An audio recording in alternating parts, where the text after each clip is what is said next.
This is Jack Fletcher, Media Productions, reporting live and direct in Manchester, sponsored by BD8, Almost UK, Nature First, LINSCO and Gym City Derby. I'm here with Anthony $1 Million Crolla. Anthony, how are we doing? I'm good, mate, I'm good. How are you keeping? Yeah, really well, thanks. It's been a while since your last fight. What have you been up to? I've had a lot going on, outside the ring. This place, being one of them, in the gym now, this is my old amateur club. So I took over this gym.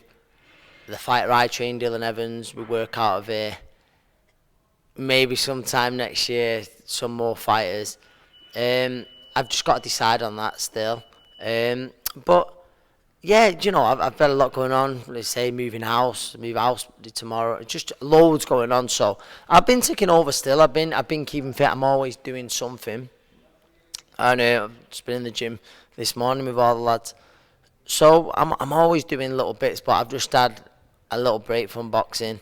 I let a few injuries heal up. I feel good for it. Like I say, I was in the gym this morning for the first time actually in a few months, but I've still been coming in here sometimes, even if it's just with a few lads doing a few bag, taking over and stuff like that. And because you miss it, rather than doing something. But like I said, I had a good break, and I enjoyed the break as well, to be honest. I've enjoyed it a bit too much, but I'm not too bad. Like I say, even I'm always doing a little bit. So if you keep your eye in a little bit, it's not as much as an effort to get back into it. And I think, rather than that, because I think you see people enjoy themselves a bit too much, but doing nothing, and that's when it becomes a slog to get back into it, to get back to a decent level of fitness before the hard work starts. Where I think I always either try and do a little bit, you're never too far away from being at that starting point. I mean, you've been in the fight game for many, many years now. You've had a brilliant career. What inspired you to get into boxing in the very early days, before people knew Anthony Crolla was, when you was a kid? In the early days, I think it was, I played football, a bit of cross country. I wasn't a bad cross country runner at the time and that, but football. And I think it was just wanting to do something a bit different, and probably the fact I wasn't good enough to make it at a high level as a footballer. But I think my dad was an ex-pro, and I was always obsessed with competing. And I knew you had to be 11 to box. And I remember being 10, and I'd first gone to the gym a few years earlier with my dad, because there was no one to mind as he'd keep fit. But I loved all kinds of sports anyway, so I was happy to go with him anyway. And you pick up a little bit, and then I remember just before I was 11, about a month or two before I was 11, going back to the old amateur gym where my dad used to just keep fit at the time, when he took me a few years earlier.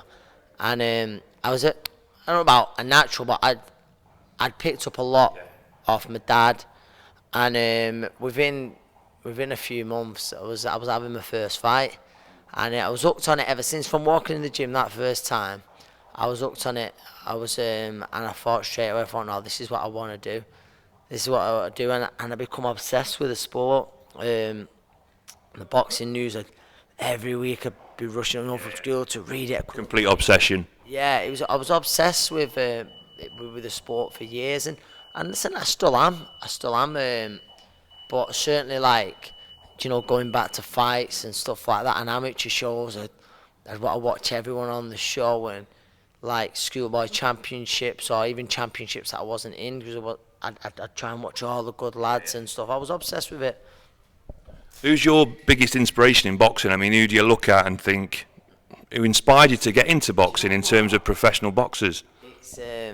It's hard, to say, because there's so many sort of people who've inspired us. I mean, obviously my dad was the first one to take me into a gym, and was your dad a boxer then himself? He was a boxer, yeah. He turned professional himself. He had about 60 amateur fights, and I think he had about 30 professional fights, and very much, he was almost split down the middle really, but it's different then. He was juggling work with doing the house up, working. So if he could have dedicated himself a bit more, he probably would have done all right.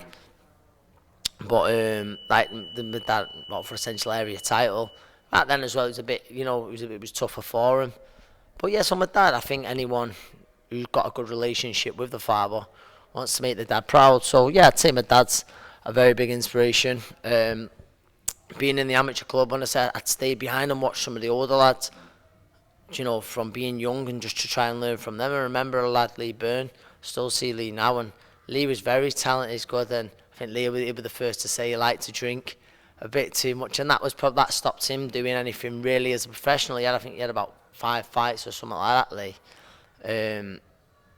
He lost to young Mutley early on, and he walked away from the sport, but Lee wasn't, you know, he wasn't dedicated, but he'd as a young kid, I'd love watching him. I'd watch him for hours and just try and learn some of the stuff he done well. And then as you grow older, lads who you're in the gym with, got a little boy of my own, so that inspires me, or has inspired me to push myself to the best I can, to try and get the most I can out of boxing, to make their life at least, you know, him and my missus, my wife, like to try and give them a little bit of a nicer life. And it's been good to me. It's been really good to me. So I can't just say there's just one person who's inspired me, because it's like each and every time I step up through those ropes, I feel like I'm fighting for different people. The team around me, you put a lot of effort in. The people who pay to watch, you know what I mean, to watch you, and you sell a load of tickets, and you want to give them a good night, you want to do them proud. So yeah. You've had an absolutely fantastic career to date, but obviously Lomachenko was your last fight. Yeah. Pound for pound best in the world. You went there, you fought him. Unfortunately, you lost the fight. I'm guessing that you've had some time out to reflect on what's happened. Yeah, of course. Well, it's April now, wasn't it? So, good few months back. Have you still got that fire in your belly? Yes, I have. And I do, listen. I'm saying I have. I'm saying I have now, and I believe I'm buzzing to be in the gym this morning with all the lads for the first time in a while, and I do genuinely believe, yeah. I've got to see, when I'm talking about a camp starting, whether I've got the fire. And it's all right me saying it now, but you just got to be honest, and then think, when there's times where you don't really want to do something, is that fire still burning? I believe that it will be. Yeah. I really do. Has there been any sort of talk from Matchroom about a potential opponent? On a date or opponent, like people have asked me, there's genuinely not. I mean, I've let a few injuries heal up as well, so at the minute I've just been ticking over. I've not started no kind of camp, or, you know, when the time comes with it, whenever that may be, then going to camp, and I'm sure opponents will get talked about then or before then. But I've not thought about. So I know people mentioned a few names, but I'm just. You're still hungry though. It seems you're still very hungry for it. I am. I miss it. Like I said, I've been in the gym this morning. I'm absolutely buzzing to be in with the lads, and you miss it. You miss it a lot. But I'm always, like I say, I'm always doing little bits, keeping a little bit fit. You know, I think you've got to if it's your job. I think in the boxing world, if that fire's gone out in your heart, normally it's time to call it a day. But if you've still got that fire in your belly, then I have still got that fire in my belly. But at the same time, I've said it so many times now, and repeat myself. But you can have that fire, but your body's can't do it no more, and that's just what you got to be careful of. You're still fairly young though, aren't you? I feel young. Like I say, listen, after that last fight, I just, you know, in camp I felt good. The last few fight before that, I had a good win against Dow Jordan. Yeah. Very great victory. Thank you. No, very good fighter. He's a hard night's work for anyone. He's Dow Jordan, very good fighter, and do you know what? I don't believe it's just because of the fight and probably the manner that I lost as well.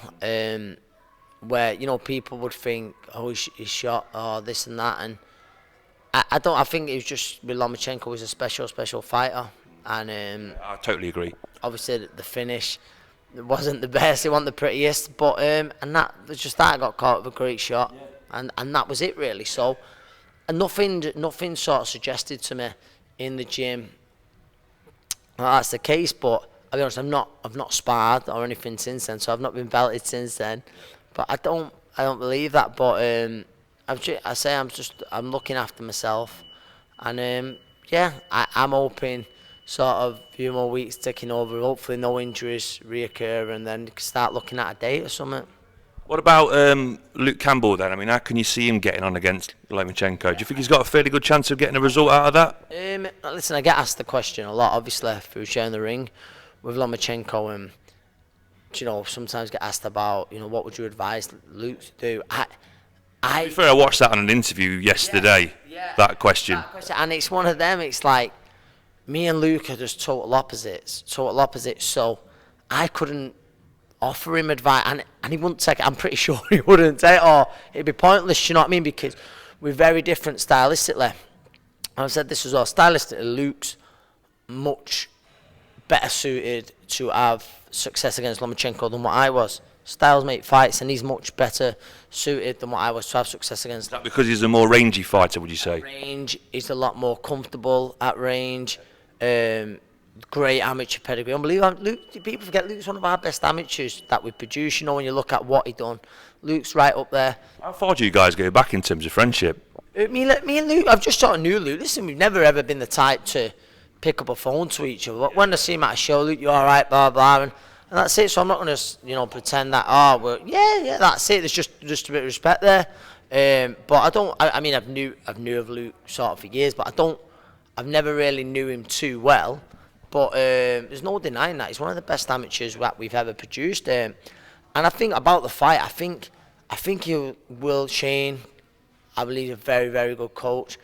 He'll have the I don't know, I think with a game plan, and I believe I might be wrong, where he'll look to keep it long. That's what I'd do, and that's where I think Luke would have, which is use those advantages against the smaller guy.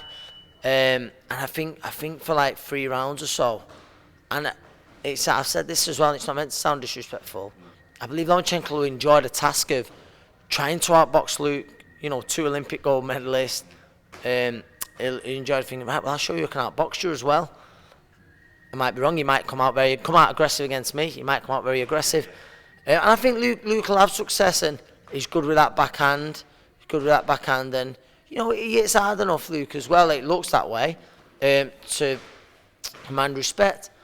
But I do believe, I've said, you know, every time I do believe Lomachenko will find his range, where we're getting inside, starting Luke downstairs, bringing him up over the top. And I think he will catch up with Luke around, you know, 7 to 8 rounds. That's what I think. But it's a massive opportunity for Luke, though. Massive opportunity. It's a huge opportunity, and he's deserved it. He's, you know, you look at, he's the only fight he's lost to. He's reversed that. And you know, he's done very well on the back foot. Boxed, you know, very disciplined performance. You know, against him. I got the Frenchman. Name's gone, yeah. The Frenchman who he fought him at Wembley. Wow. Yeah, wow. That'll do me. I'll come back to me, but good fighter, good solid fighter. Strong, very strong, come forward. And, you know, it's shown big man there, Luke, to get in with him the second time, put it right, and he boxed a very disciplined performance. So I just think that, you know, Luke's in good form. I think he had one in Philly since. He's in good form, but like I said, I believe Lomachenko is one of the all-time greats, and that's what I think. Just moving on slightly, so there's a lot of talk about Ruiz, AJ, what's going to happen? Can AJ get the belts back? Will Ruiz do the business? Saudi Arabia, is that going to be a disadvantage to AJ? What's your viewpoint on that? I'm really interested to know what your thoughts are on that. On whether AJ can scalp it and get back to winning ways again. He's lost a lot of weight. Do you think that's a good thing for him? I think that sort of tells you looking to box a lot more. I think because there's no denying last time AJ is tired. And I think with a lot of heavyweights, they're like say they want to have a great engine on them, and I think he's going to look to improve that engine. Whether it might have been a mental thing, because there's no denying that Anthony Joshua, he trains hard, trains very hard, so I don't think there's any denying that. I just whether he's looking to slim down so he's not carrying as much muscle, because you'd be very surprised if it's not a distance fight. I know he put Ruiz down in the first one, but other than that, it didn't look like he was gonna go early. And he's shown throughout his career that he takes a good shot. It's a tough fight. It's a tough fight, and like I said, I admire him greatly for straight away. But I mean, it's the right thing to do. But it's, you know, when you look at it, because I remember I was in New York for the fight. I was in Callum Smith's corner. Sorry, I was in Callum Smith's corner. I remember after it, there was a lot of people just talking like it was a foregone conclusion. And oh, you know, AJ, I put it right later in the year back home. And I remember saying, I was going, you must have watched a different fight to me, because I thought Ruiz looked, you know, very well in there, and he's going to be even more confident. My concern for AJ, Ruiz is going to be even fitter, even stronger, and probably leaner as well. That's it. And that's another thing as well. If it was Ruiz, I wouldn't look to change him too much. I know body, like, shit, he looks terrible, like, doesn't look like an athlete. And that's my other thing. Sponsored by Snickers. Yes, that's my other thing, right? I think when you weigh it up, you know, be like, oh, this huge shock and that. It wasn't because, you know, Anthony Joshua, you still got to remember, it's unbelievable what he's done in a short space of time, but he's still inexperienced.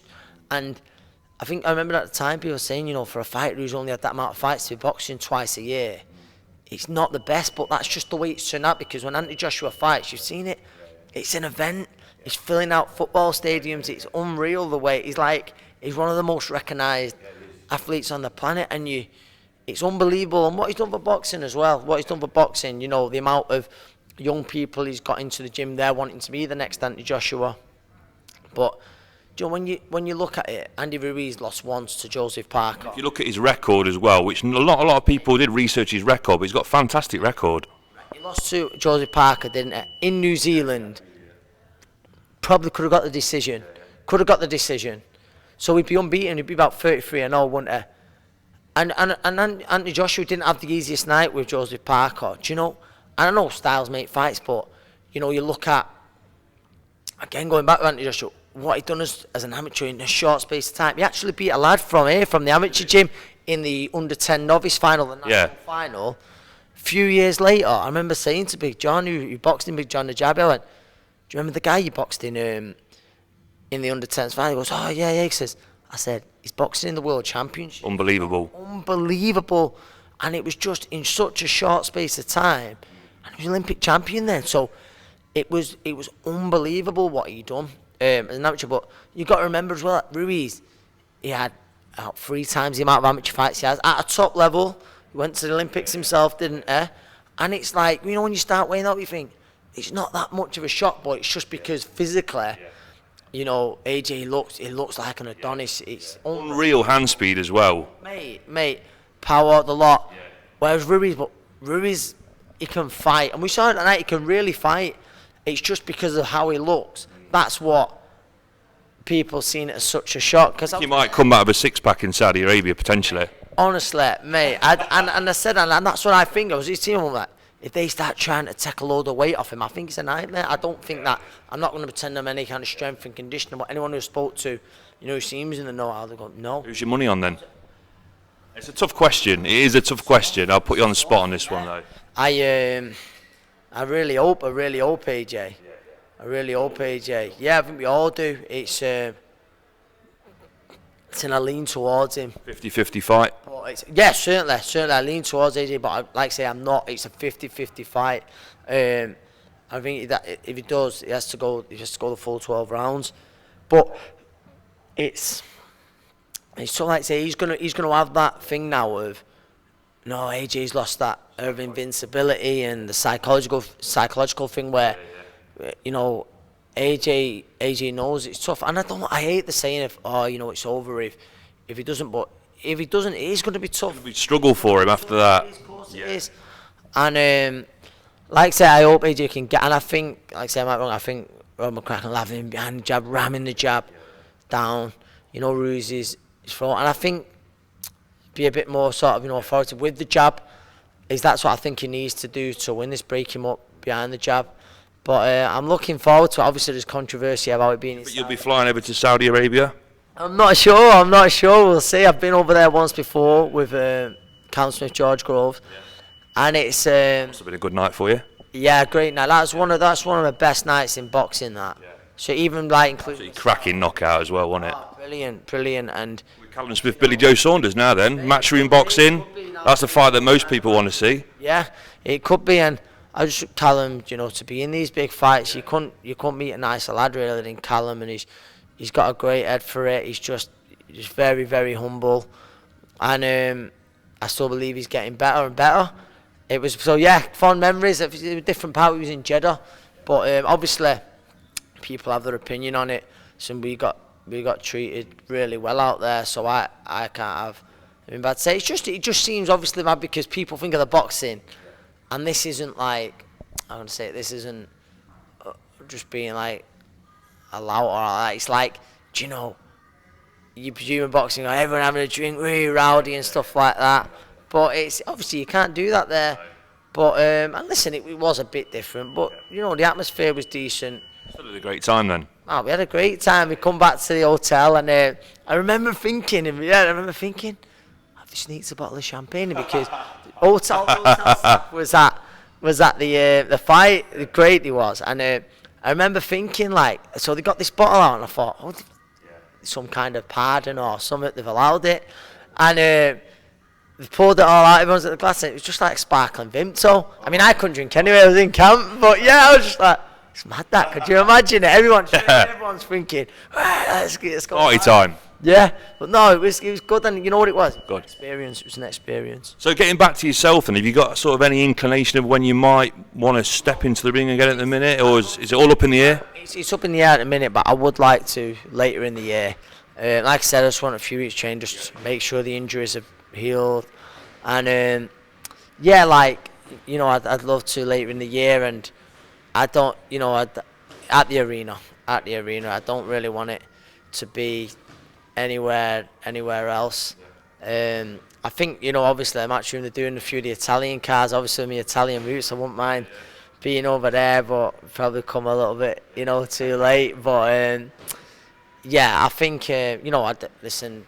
You're coming back though, that's for sure. It's one more, then it's going to be at the arena. It's been great talking to you today, Anthony, and been great talking to you. Thanks for talking to Jack Fletcher Media Productions. Sam, man, good to see you.